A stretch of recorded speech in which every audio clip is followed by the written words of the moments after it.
All rights reserved. We reserve all rights.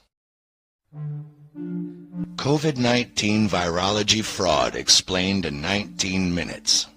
This is a strawberry. As an organism, it is made up of millions of tiny cells, proteins, tissues, and genetic materials that make up the organism as a whole, called a strawberry. Metaphorically, it can also represent a single human cell. When slit open, we can see all of the proteins, microbes, and parts within the cell that make up the entire cell as a whole. This particular strawberry is already dying because it has been picked from the nourishing vine that supplies it its life-giving oxygen, water, and minerals from the soil below. The only reason it is still alive is because it is surviving on the last oxygen, water, and minerals that its vine gave it before it was picked. Its days are numbered.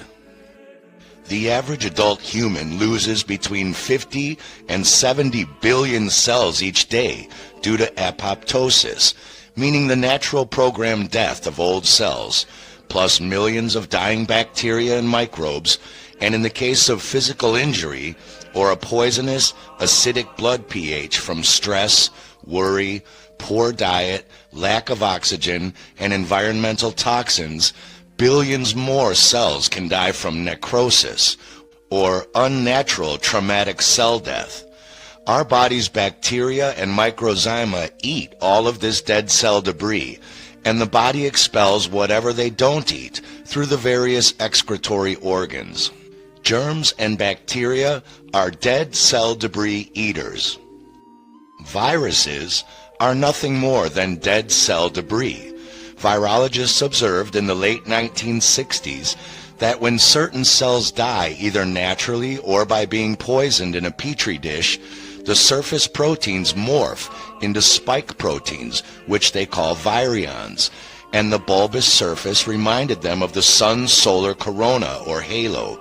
So they named this a coronavirus, from the Latin corona, meaning crown or wreath.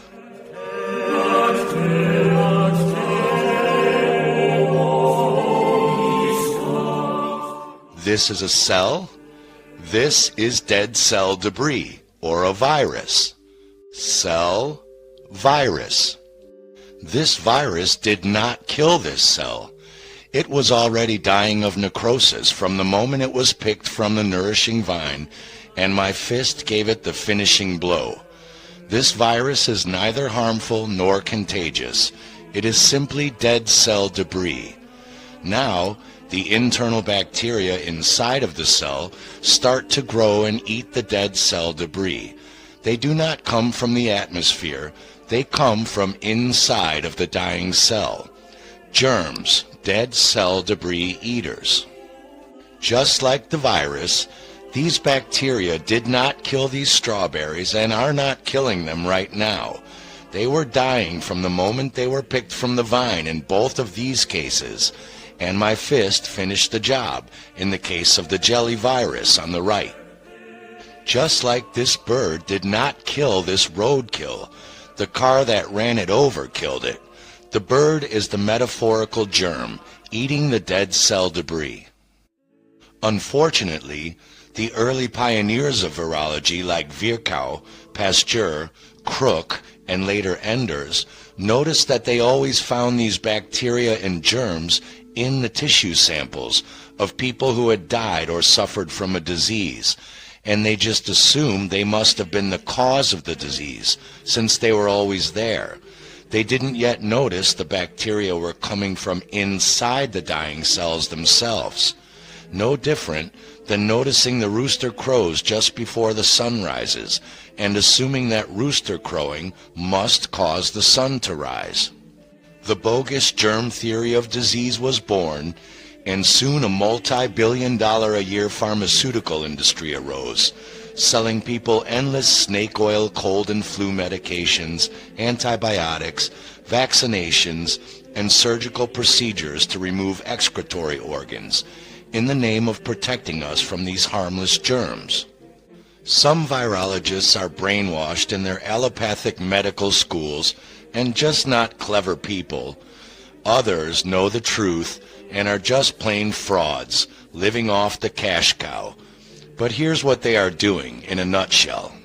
They take a sample of sputum or snot, which is nothing more than the dead rotting flesh or cellular debris from the billions of human and bacteria cells that die every day inside our bodies and are being excreted by the lungs, as well as the other excretory organs, which is why we find the different viruses in the different excretory organs, like this smashed strawberry virus. Then they mix those cells in a petri dish tissue culture with the sick, dying flesh and cells of monkey kidney tissue.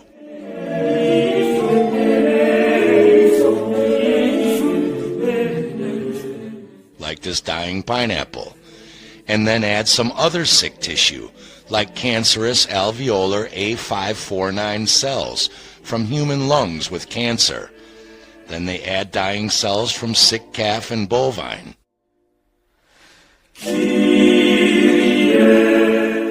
Just like this dying lettuce. And so, you're left with this genetic soup blend of all sorts of dying cellular debris and genetic material from various sources.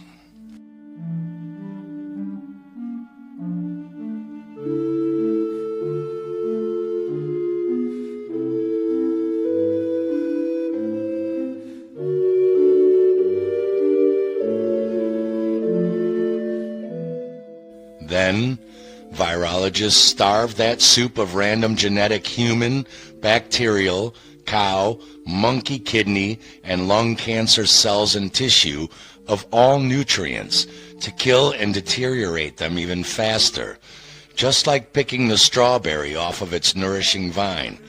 And they poison it with known tissue-killing and deteriorating substances like gentamicin and amphotericin.